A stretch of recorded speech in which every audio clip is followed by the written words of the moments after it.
오늘의 10분 말씀.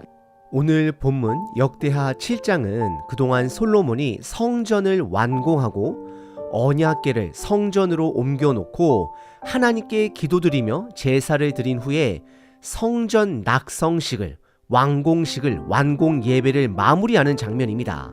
이 낙성식은 단순한 축하가 아니라 하나님께서 임재하셨다라는 걸 온 회중 앞에 보여주는 시간이었습니다.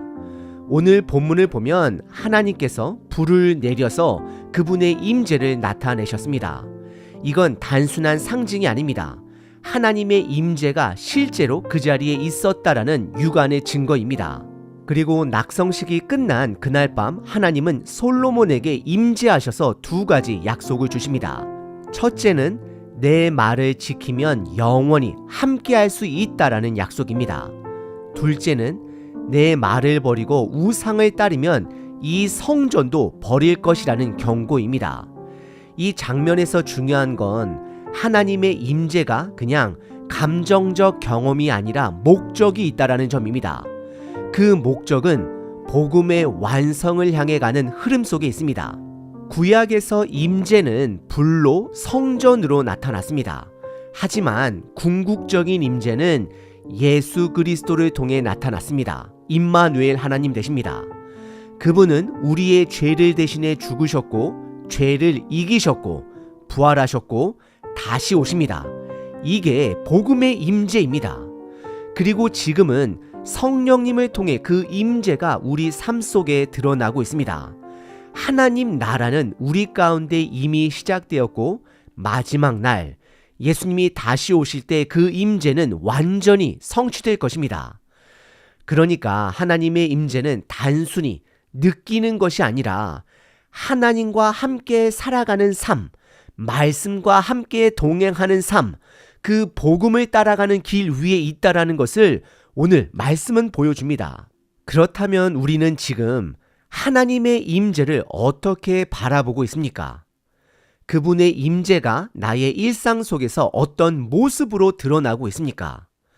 오늘 말씀을 통해 우리가 훈련해야 할 것은 그 임재를 느끼는 법이 아니라 그분과 함께 살아가는 법을 배우는 것입니다. 그것은 말씀을 지키고 그분을 따라가는 훈련입니다. 오늘 본문은 크게 두 부분으로 나눌 수 있습니다. 첫 번째는 성전 완공을 축하하는 낙성식입니다. 두 번째는 밤에 솔로몬을 찾아와 약속하시는 하나님 되십니다. 이것은 하나님의 임재가 왜 중요한지 그리고 그 임재의 목적이 무엇인지를 보여주는 중요한 본문입니다. 첫 번째 본문은 하나님의 임재가 드러난 낙성식입니다. 1절서부터 10절입니다. 솔로몬이 언약궤를 성전 안에 두고 하나님께 기도하며 제사를 드렸을 때 하나님께서는 구름으로 임하셨습니다. 그리고 오늘 본문 1절에 보면 솔로몬이 기도를 마침에 불이 하늘에서부터 내려와서 그 번제물과 제물들을 사르고 여호와의 영광이 그 성전에 가득하더니라고 기록합니다. 이 불은 단순한 불이 아닙니다. 하나님이 솔로몬의 기도와 제사를 받으셨다라는 반응이 되고 이제부터 이 성전을 통해 그분의 임재를 나타내시겠다라는 약속의 응답입니다. 특별히 이 불은 번제물과 제물을 다 태웠습니다. 이건 성전 안에 하나님의 이름, 곧 하나님의 능력과 임재가 함께 하신다라는 표시입니다. 그리고 이 장면은 우리에게 하나님의 용서하심을 다시 떠오르게 합니다. 다윗이 인구조사를 통해 하나님께 범죄했을 때 하나님은 전염병이라는 형벌을 내리셨고 그때 다윗은 오르난의 타작 마당에서 제단을 쌓고 회개하며 번제를 드렸습니다. 그 제사에 대해 하나님은 하늘에서 불을 내려 응답하셨습니다. 그 불은 회개를 받으신 하나님의 임재 그리고 자비와 용서를 베푸신 하나님의 반응이었습니다. 지금 솔로몬의 성전에도 동일하게 불이 임했습니다. 이건 단지 하나님이 여기 계신다라는 상징이 아니라 내가 너희의 제사를 받았고 용서하고 함께하겠다라는 하나님의 선언, 선포가 됩니다. 그리고 이 임재는 결국 예수님께로 이어집니다. 예수님은 우리 죄를 대신 지고 십자가에서 하나님의 불같은 심판을 받으셨고 그분의 부활로 우리가 하나님의 임재 안에 살 수 있는 길을 열어주셨습니다. 그리고 이 불은 제사장들만 본 게 아닙니다. 멀리 있는 모든 백성들도 그 불을 보고 하나님께서 실제로 계신다라는 걸 보게 됩니다. 3절에 보시면 이스라엘 모든 자손은 불이 내리는 것과 여호와의 영광이 성전 위에 있는 것을 보고 돌을 깐 땅에 엎드려 경배하며 여호와께 감사하여 이르되 선하시도다 그의 인자하심이 영원하도다라고 고백합니다. 예수님의 십자가의 용서하심은 시대와 지역을 넘어 모든 민족들에게 드러난 하나님의 임재입니다. 이때 솔로몬은 아낌없이 하나님께 제사를 드립니다. 소 2만 2천 마리, 양 12만 마리, 엄청난 숫자입니다. 그래서 학자들은 상징적인 숫자라고 보기도 하지만 중요한 건 솔로몬의 아낌없는 마음입니다. 그리고 6절에 보면 찬양을 위해 따로 구별된 악기들로 여호와를 찬양했고 7절에서는 기름과 제물을 넘치게 드렸다라고 기록되어 있습니다. 저와 여러분들은 예수님의 분명한 용서 앞에서 어떤 태도로 살아가고 계십니까? 이후 8절부터는 초막절이 이어집니다. 초막절은 광야에서 지켜주신 하나님을 기억하는 절기입니다. 이렇게 낙성식 7일, 초막절 7일 총 14일 동안 하나님의 임재를 기뻐하고 기억하며 백성들은 예배했고 그리고 각자의 삶으로 돌아갔습니다. 이 장면이 주는 통찰은 분명합니다. 예배는 끝났지만 하나님의 임재는 삶으로 이어져야 한다라는 사실입니다. 이스라엘 달력으로 7월에는 3가지 절기가 있었습니다. 7월 1일은 회개를 알리는 나팔절, 7월 10일은 중요한 대속죄일이 있었고 그리고 마지막 3번째는 7월 15일부터 초막절이 시작되었고 마지막에는 성회의 날이 이어집니다. 오늘 본문에서는 정확히 낙성식이 며칠부터 며칠이다라고 말하고 있지는 않지만 흐름을 보면 나팔절, 7월 1일 나팔절 이후 낙성식이 진행되었고 본문에는 기록은 없지만 대속죄일이 지나고 초막절과 성회의 날까지 예배가 이어졌음을 유추할 수 있습니다. 그리고 마지막 날 백성들은 기쁨을 가지고 삶의 자리로 돌아갑니다. 예배는 끝났지만 하나님의 임재는 삶으로 이어져야 함을 말씀하고 있는 것입니다. 그리고 이 모든 절기는 결국 예수님께로 향합니다. 예수님은 우리의 나팔절이시고 대속죄일이시며 초막절과 성회의 날에 완성되십니다. 그분은 회개를 부르시고 친히 속죄하시고 우리와 함께 거하시며 끝날에 우리를 다시 모으시는 분 되십니다. 그래서 우리는 매 주일 기쁨으로 예배에 나옵니다. 그리고 예배가 끝나면 다시 세상 속으로 들어갑니다.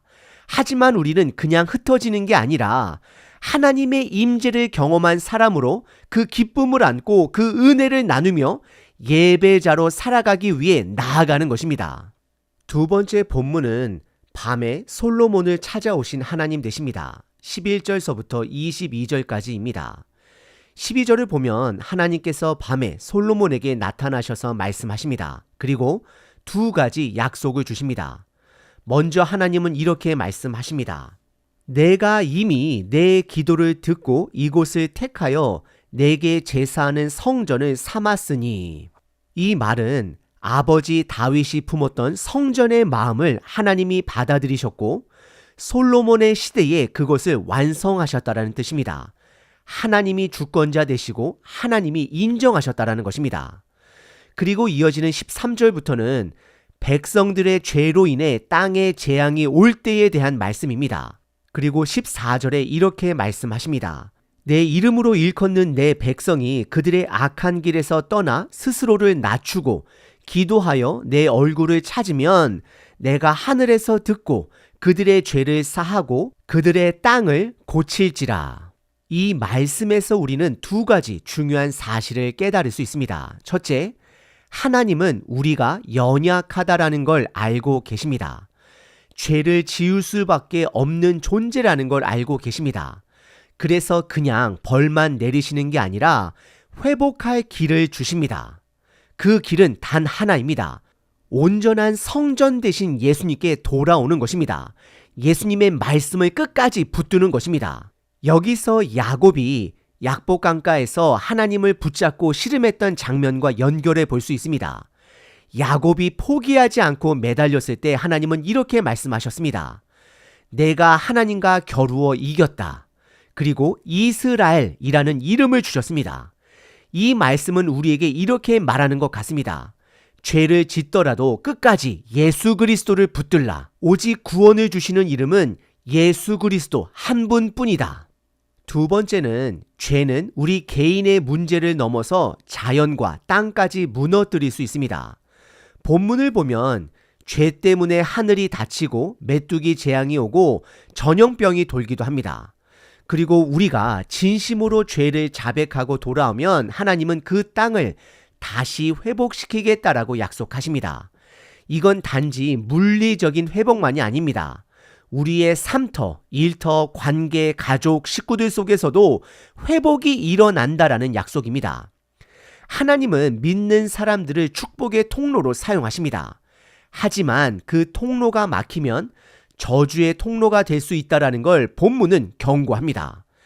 그래서 묻고 싶습니다. 여러분은 지금 축복의 통로로 살아가고 계십니까? 아니면 막힌 통로가 되어 누군가를 힘들게 하고 계십니까? 하나님은 우리 모두가 축복의 통로가 되시길 원하십니다. 그리고 그렇게 살 수 있도록 죄를 지어도 회개할 수 있는 길을 열어두셨습니다. 그 길은 언제나 같습니다. 예수님께 돌아오는 것, 그게 회복의 시작입니다. 그렇다라고 해서 마음대로 죄를 지어도 된다라는 뜻은 아님을 기억하시길 바랍니다. 그리고 이어지는 17절과 18절은 하나님이 솔로몬에게 왕권의 약속을 주십니다. 내가 만일 내 앞에서 행하기를 내 아버지 다윗이 행한 것과 같이 하여 내가 내게 명령한 모든 것을 행하여 내 율례와 법규를 지키면 내가 내 나라 왕위를 견고하게 하되 전에 내가 내 아버지 다윗과 언약하기를 이스라엘을 다스릴 자가 내게서 끊어지지 아니하리라 한 대로 하리라. 여기서도 하나님은 두 가지를 말씀하십니다. 첫째는 죄를 짓더라도 회개하고 하나님께 돌아오면 용서하신다라는 것. 둘째는 다윗과의 언약처럼 하나님의 길을 따르면 그 왕권을 지켜주시겠다라는 약속입니다.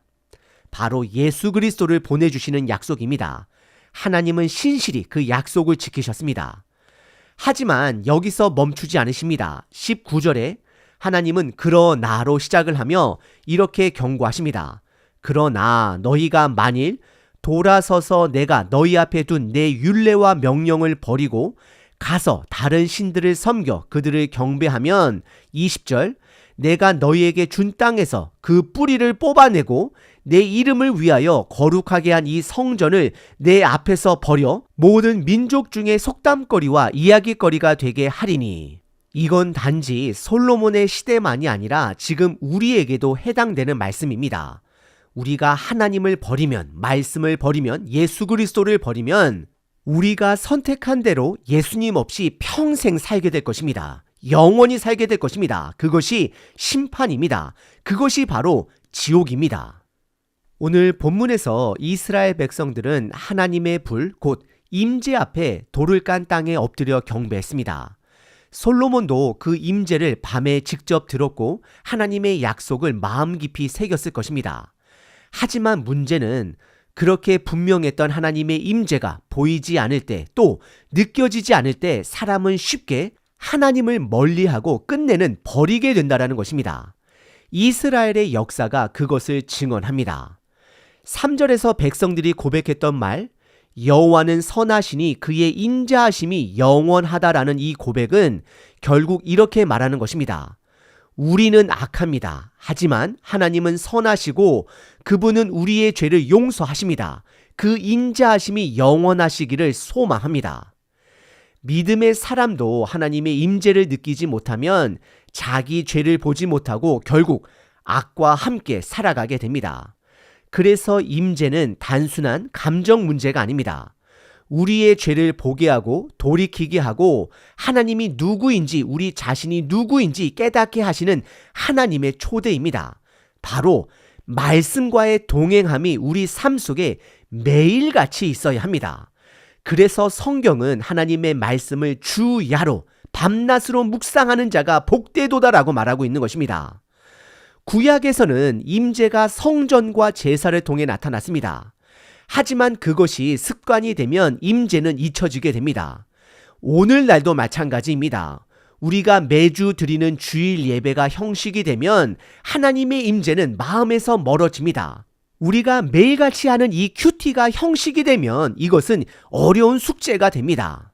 그렇다면 우리는 하나님의 임재를 어떻게 삶 속에서 경험하고 붙들며 살아가야 할까요?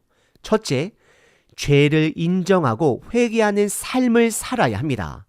하나님의 임재는 언제나 우리의 죄를 비추는 빛으로 다가옵니다. 그 앞에서 회피하지 말고 그분 앞에 죄를 인정하고 돌이키는 사람, 그 사람이 참된 하나님의 임재 안에 있는 사람입니다. 죄의 자리에 오래 머무르면 하나님의 임재는 점점 느껴지지 않습니다. 그래서 우리는 매일 말씀 앞에서 자신을 비추는 습관을 가져야 합니다. 둘째, 예배자의 마음으로 하루를 살아야 합니다. 하나님의 임재는 성전 안에만 머물지 않았습니다. 이제 우리 안에, 우리 삶 전체 안에 임하시는 분 되십니다. 그래서 주일의 예배는 한 주를 위한 방향의 설정이고 평일의 삶은 그 방향을 따라 예배자로 살아가는 삶입니다. 예배는 주일에만 드리는 것이 아닙니다. 매일의 말과 행동, 관계 속에서 하나님의 임재를 인식하고 살아가는 삶, 그게 예배자의 삶이 됩니다. 셋째, 예수님을 끝까지 붙드는 믿음을 가져야 합니다. 하나님은 우리의 연약함을 아십니다. 그래서 회개의 길, 피할 길, 돌아올 길을 주셨습니다. 그 길은 오직 예수 그리스도 되십니다. 예수님은 우리의 죄를 대신 짊어지시고 십자가에서 죄를 이기셨고 부활하셨습니다. 그분을 끝까지 붙들면 우리는 야곱처럼 하나님께 인정받고 솔로몬처럼 회개하고 다윗처럼 다시 시작할 수 있습니다. 결국 하나님의 임재는 머리로 설명되는 게 아니라 삶으로 증명되는 것입니다. 그분을 붙들고 살아갈 때 우리는 임재 안에 사는 사람이 될 것입니다. 예수님을 우리에게 보내주신 하나님을 찬양합니다. 하나님, 먼저 우리들의 연약함을 고백합니다. 오늘 하루 말씀과 함께하며 저희 안에 숨겨진 죄를 보게 하시고 그 자리에서 돌이키는 예배의 사람 되게 하소서. 모든 순간을 예배자로 살아가길 원합니다. 나의 생명 되신 예수 그리스도의 이름으로 기도드립니다. 아멘. 항상 기뻐하라. 쉬지 말고 기도하라. 범사에 감사하라.